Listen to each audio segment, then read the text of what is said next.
Hey guys, this is God of Politics. We're going to a brand new video, but before we get started with this video, please like this video and subscribe to the channel. Also follow me on Twitter and join the Discord. Those are both linked down in the description. But in today's video, I'm talking about a recent event that happened in Florida. A new candidate has emerged, the first major candidate to officially enter the race, and that is Congressman Charlie Crist. He is the current congressman from Florida's 13th congressional district. He was the former governor of the state from 2007 to 2011, elected in 2006.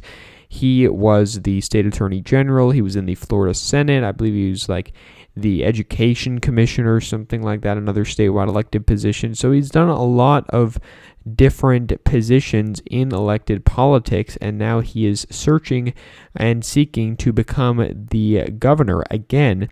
He would be, I believe, just the fifth person to become a governor and be a governor for two different parties. Many people know Jim Justice, the governor of West Virginia. He is an example of that. He was a Democrat until 2017 when he flipped to the Republican Party. Charlie Crist would be a person who flipped from the Republican Party to the Democratic Party. He has run under three different tickets: the Republican ticket in 2006 and years prior to that. In 2010, he ran as an independent for Senate. And in 2014, he ran as a Democrat for governor. Actually came pretty close, and we'll talk about that in a little bit. So it does say here, Representative Charlie Crist, Democrat of Florida, entered the race for governor on Tuesday, becoming the first challenger to Ron DeSantis, a Republican who raised his profile during the pandemic and is now one of the best-known governors in the country and a leading contender for his party's presidential nomination in 2024. So there has been a lot of talk about this. Ron DeSantis, he's this so-called very good candidate for the Republican Party, and I'm of course very skeptical of that. I think he could be a good candidate, but I'm skeptical of people saying that he would be able to win in 2024, but I digress. That's for another video. But it does say here, every step of the way, this governor has been more focused on his personal political fortune than the struggle of everyday Floridians, he said, under the blazing sun in St. Petersburg. So he released a video on Twitter on Tuesday, and it does say here he's had a long political history in Florida and is widely known throughout the state. So he does have a lot of name recognition, and that could help him. If you look at one of the big reasons in 2018 that Bill Nelson lost was that he actually didn't have that much name recognition, even as an incumbent who had been senator for 18 years, which is quite surprising to say the least, but it was true. And he didn't really have the same kind of outreach that he needed to have, and that is in part what cost him for his seat. So there are going to be other Democratic candidates. It says it's unlikely to deter other Democratic candidates. It does point out here how there are other candidates that are thinking of running. You've got Representative Val Demings from Florida's 10th congressional district, which is in the Orlando area, and you've got the Agriculture Commissioner, Nikki Fried, who is actually the last statewide elected Democrat in Florida. The governorship in Florida has been Republican for over 20 years, but this is the last seat that Democrats do hold statewide. She actually won in 2018 very, very narrowly, but she did win nonetheless.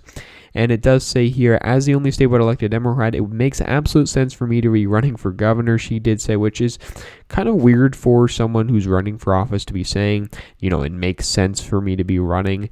But, that is what she did say regardless. And so you've got many interesting things happening, and this will be a very interesting primer to see who actually wins, because Charlie Crist is more of a moderate figure, especially on guns. I believe he was actually quite pro-gun, and many people did criticize him for that, especially given what happened in Parkland in 2018, of course, the Parkland massacre. And so he has been criticized for that, and that could be his Achilles heel in the primary, but we'll see how much of an issue that actually will be. His general party switching could end up being an issue, and it wasn't an issue for him in 2014 because he still won the primary, but in 2022, it could be an issue because you do have two other Democrats who are generally quite favorably viewed. Val Demings was considered to be one of the vice presidential options for Joe Biden, and Nikki Fried is generally considered to be a decent candidate by some because of the fact that people think she can win. Now, I will say that I don't think any of these candidates are going to be able to win this race, but it is still a very important race to cover because it is going to be a close race. It's not going to be a blowout. It's not going to be a 7, 8, 9, 10-point win for Ron DeSantis, despite what some people might say. But this is still a race that Ron DeSantis is certainly favored in. And so that is reflected not only in the polls, which are only one factor, it's reflected in the favorability ratings of Ron DeSantis, which are lower than they used to be. He used to have favorability ratings and approval ratings up at around 65% back in 2019. They did fall. Now he's at around 53%. So that's another factor because of it. And also that the Democrats really just... it's going to be really tough for them to win in Florida for a number of reasons, which I will be explaining here. So we look at the 2020 election in the state of Florida, the presidential election. We can see here Biden lost the state by 3.3 percentage points. And one of the big reasons for that was his very large underperformance with Latino voters. That's why he only won Miami-Dade County by 7.3 percentage points. That's why he only won Osceola County by 13.8 percentage points with a 11-point shift. And of course, the infamous 22-point shift in Miami-Dade County. And you also had a lot of these other heavy Latino counties, as well as these majority black counties, which did slightly trend towards Joe Biden, or towards Donald Trump, I should say, as well. And so those were the main reasons that Donald Trump was able to win this state and expand on his margin from 2016. And that is a problem that Democrats are going to have to reckon with in the state of Florida for quite a long time now. Because if we go back to the 2014 governor election where Charlie Crist ran against Rick Scott, who was an incumbent. Now, I consider this to be a very, very positive result for Charlie Crist given the circumstance. This was a R+6 year. Republicans won the popular vote by 6 points overall.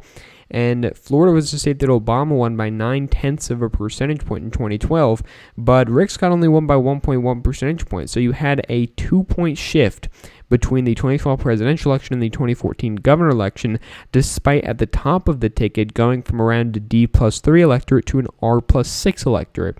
Now, what does that show? Well, you could make different arguments. You could say that it shows Rick Scott's a bad candidate. You could say it shows Charlie Crist is a good candidate. You could say that Florida's inelastic. You could say Florida's immune to wave years. You could make a number of different arguments, and I would argue that it's a combination of all four of them. And it is quite interesting when we look at this race because there were many differences between this race and 2020. And the number one thing that stands out, in my opinion, the most is the underperformances that Rick Scott had in rural areas compared to Donald Trump. We look at a lot of these central Florida areas that Rick Scott's only getting, the low 60s in a lot of these counties, whereas these are counties that Donald Trump in 2020 got 70s in, 80% in, so he got really large margins, but Donald Trump also did worse in the suburban areas. For example, Duval County, a historically very Republican county, was a county that Donald Trump lost by 3.8 percentage points, but this is a county that Rick Scott won by almost 13 percentage points in 2014. We can look at some of these other counties too. Seminole County, a county that Rick Scott won by 7.3 percentage points. This is a county that Joe Biden won by 2.8 percentage points, actually a flip from 2016. So there's a number of internal shifts in the state, despite the fact that the margin is only about 2% different overall. Another county we can look at, for example, a county that has shifted towards Republicans on top of these rural areas is Volusia County. Volusia County won by Rick Scott by 3.7 percentage points, was won by Donald Trump by a margin of 14 percentage points. This is actually where Ron DeSantis' congressional district was, and in 2018 he did do pretty well there. And while this county did trend slightly red in 2020, it is an area that Republicans can continue to make pretty strong gains into the future. And of course, again, the infamous example of where Republicans really performed the best is Miami-Dade County, where Charlie Crist had a strong performance in 2014. He won the county by 19.1 percentage points, and that's a strong performance, especially when you compare it to the 7.3 percentage point win by Joe Biden in Miami-Dade County. So there's a number of things to look at from the internal county shifts and demographic shifts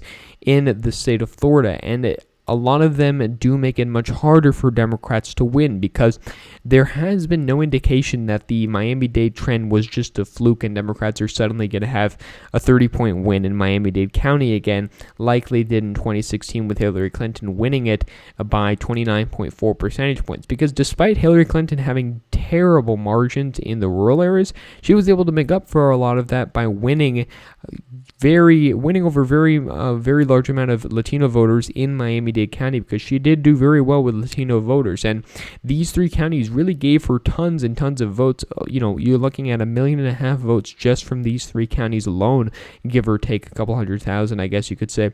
And she only had 4.5 million votes in total, so she's getting a lot of votes from this area. Now, speaking specifically to this 2022 gubernatorial race, and more specifically than that, Charlie Crist, well, he's going to do better in the Pinellas-Hillsborough County area, because that's where his congressional district is. If we look at Pinellas County, for example, this is a county that Joe Biden won by 0.3 percentage points. But if we go back to 2014, this is a county that Charlie Crist won by 11.3 percentage points. It's a county that Obama in 2012 only won by approximately 6 percentage points, around 5.6 percentage points to be exact. So that's an area that he'll certainly outperform. But an area that Ron DeSantis is going to outperform is Volusia County. That is, as I pointed out, where his congressional district is. So he could possibly make some pretty substantial gains here to offset any gains that Charlie Crist would have in Pinellas County. Maybe not all of them, but you look at the other gains that Ron DeSantis will probably be making in areas like Miami-Dade County, because we look at the 2018 result from Ron DeSantis, he lost Miami-Dade County by 20 percentage points. If he only loses it by, say, 10 percentage points,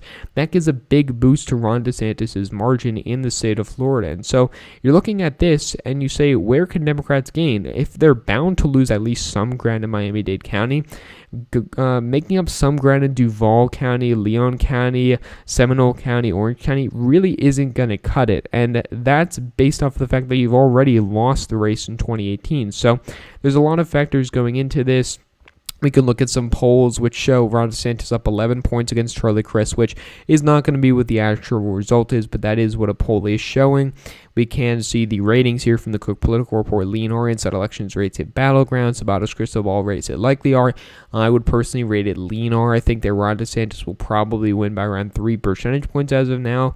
And if I had to make a prediction of what that map may look like, this is what it would be. Charlie Crist winning 12 of the 67 counties in the state of Florida.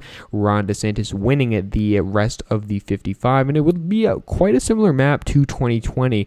And I think that you would see underperformances in the Miami-Dade area, but overperformances in the suburbs. But they wouldn't do, Charlie Crist wouldn't do as well as Joe Biden. But again, the map would be quite similar in my opinion, with around a 3-point win for Ron DeSantis. So thank you all for watching this video. Please like this video and subscribe to the channel. Also follow me on Twitter and join the Discord. Those are both linked down in the description. But again, guys, thank you all for watching this video, and I will see you guys later.